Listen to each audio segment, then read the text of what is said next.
Dan ini sangat penting sekali karena untuk menjadikan sebuah Alkitab itu adalah panduan dasar hidup, kita harus meyakini bahwa di dalamnya tidak ada kesalahan. Itu penting sekali, ya kan? Sisi daripada atau elemen daripada spiritualitas cukup banyak, dan kali ini saya mencoba untuk menghubungkannya dengan kejujuran kita atau integritas kita.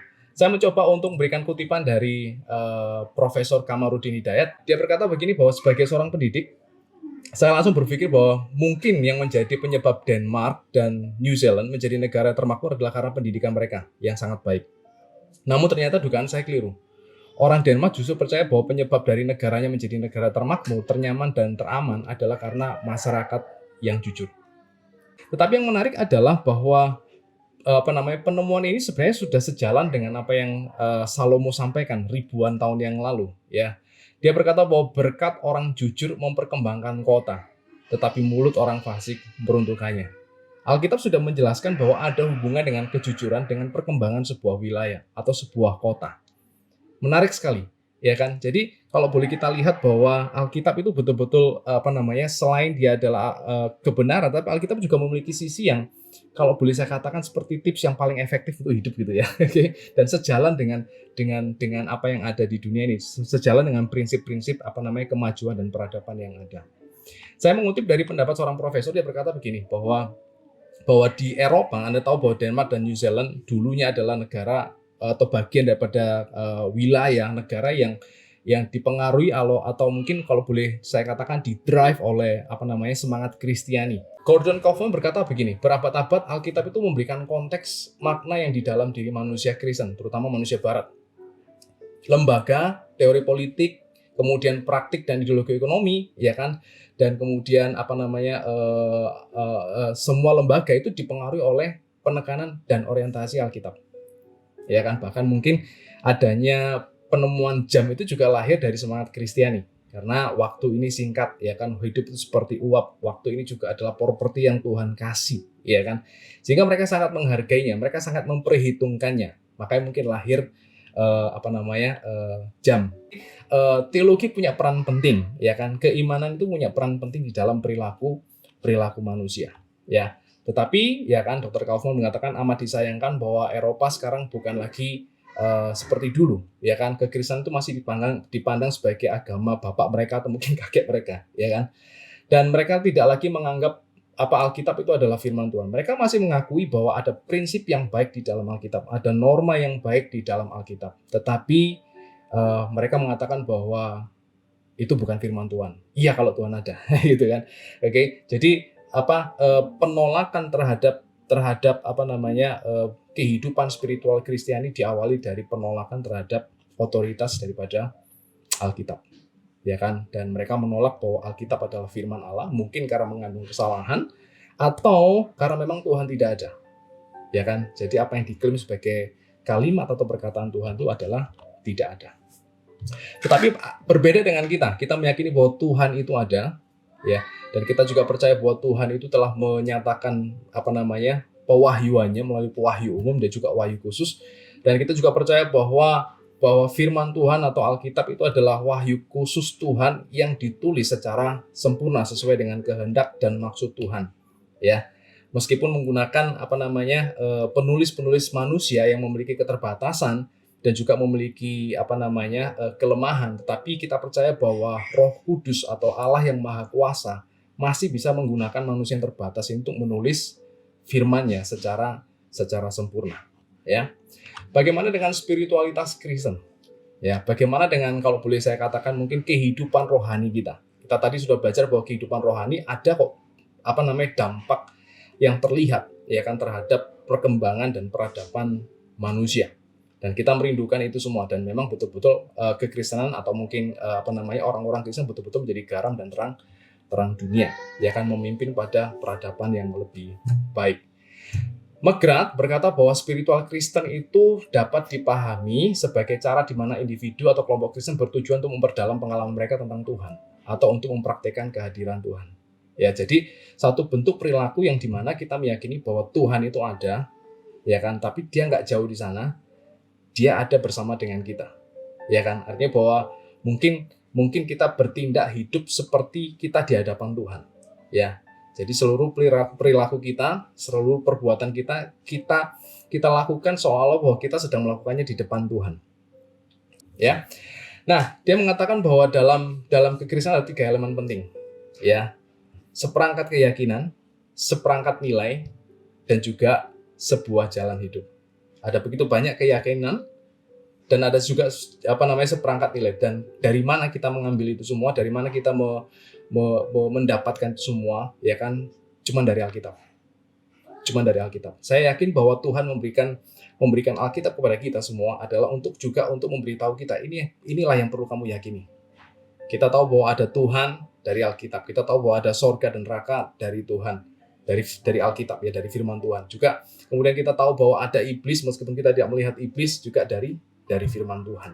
Dari mana kita yakin bahwa nilai diri kita ini lebih berharga dibanding bumi.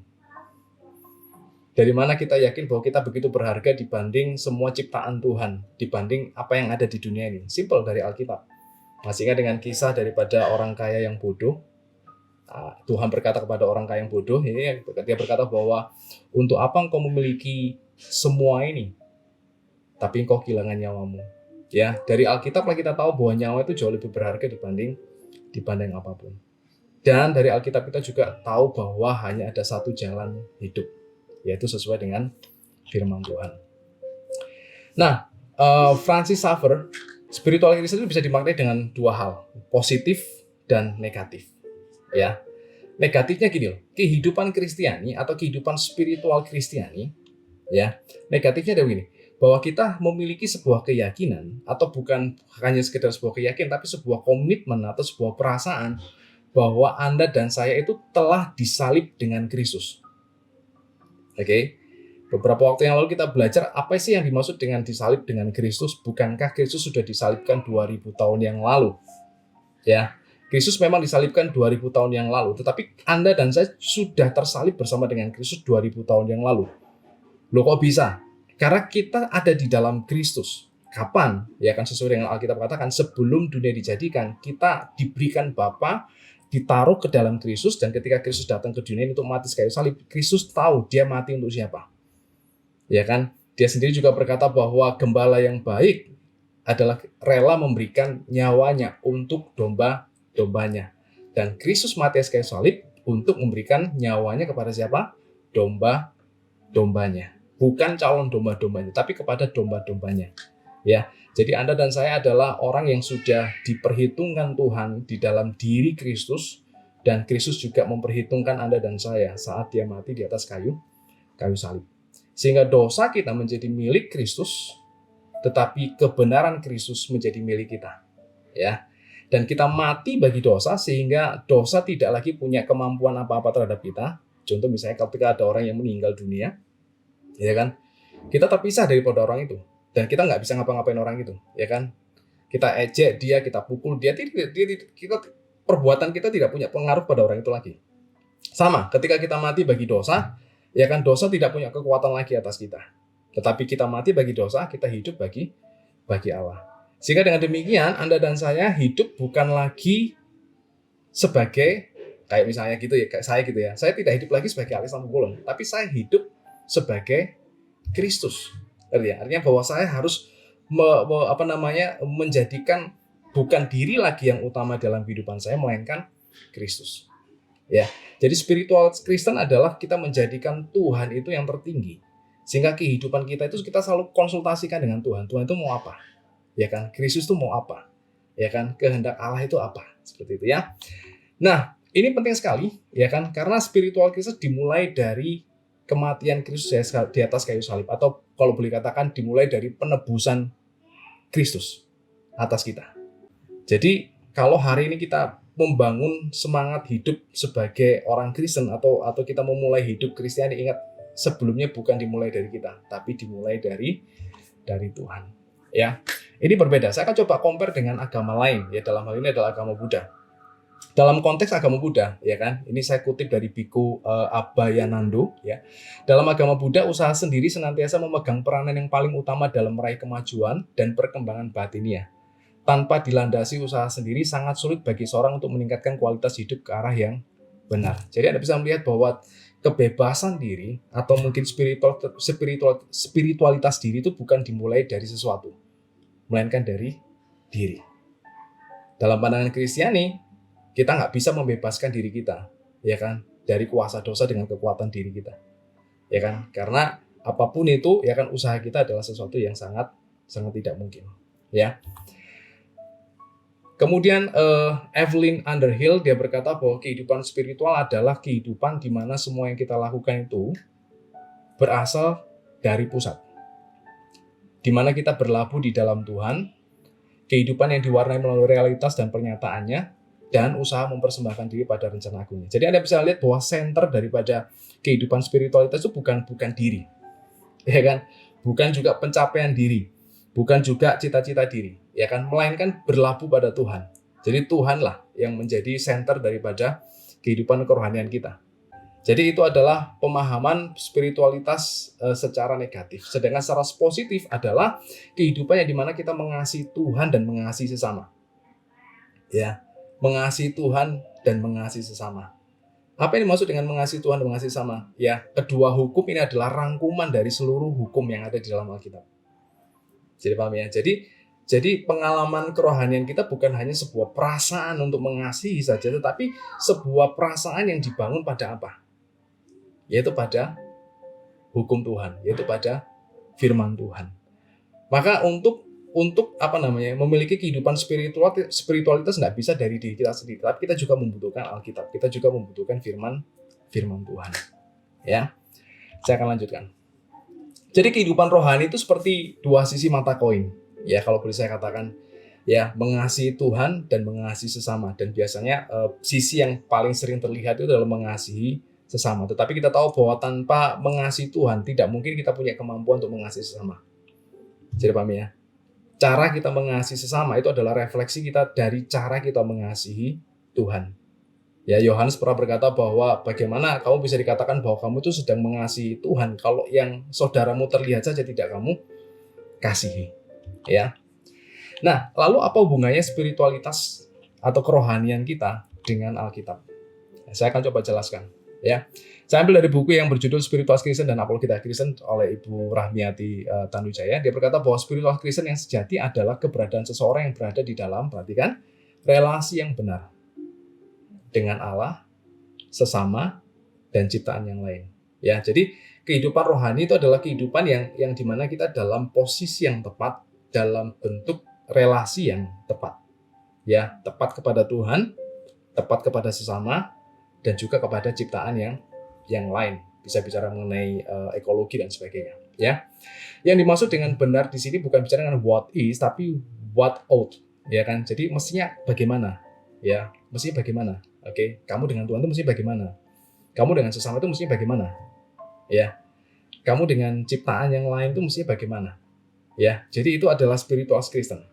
Pada waktu kita bicara tentang apa yang seharusnya terjadi, maka tentu itu bukan mengacu pada pikiran kita atau perasaan kita, tapi mengacu pada apa yang telah disampaikan oleh firman Tuhan. Maka spiritual Kristen tidak mungkin lepas dari Alkitab. Ya kan?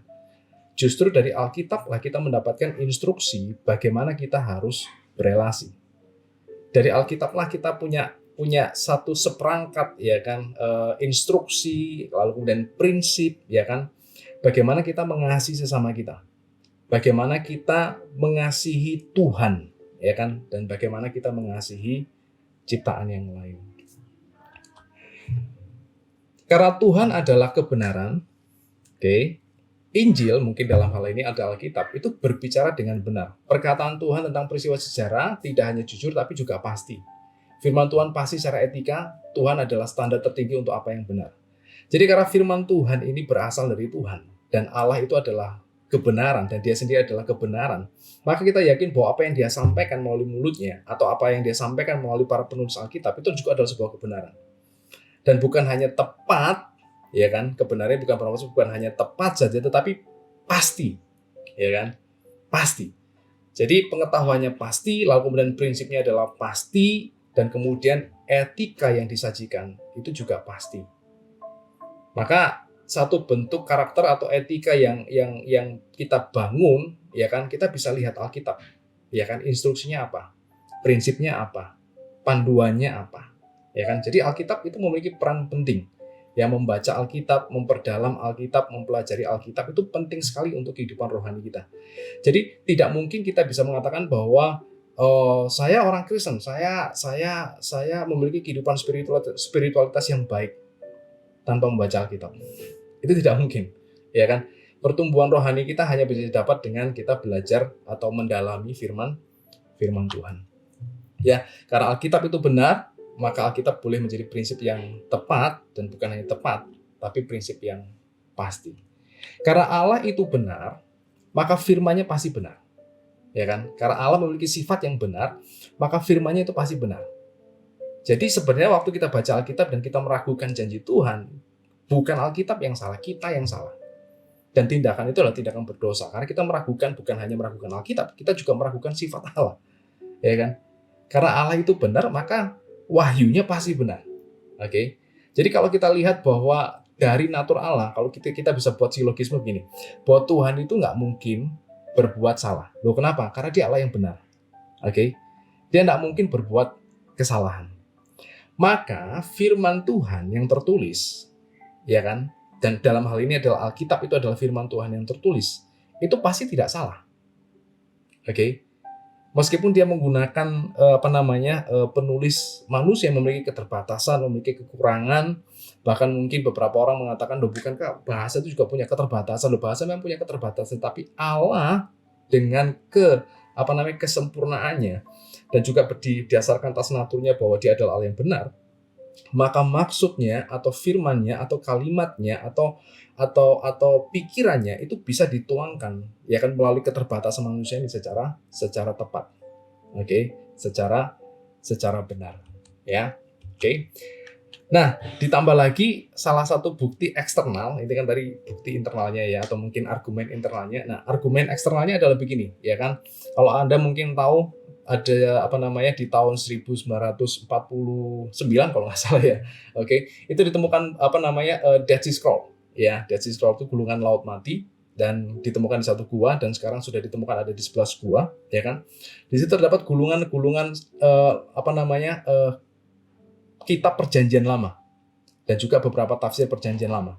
Oke, dan juga beberapa buku lain, ya.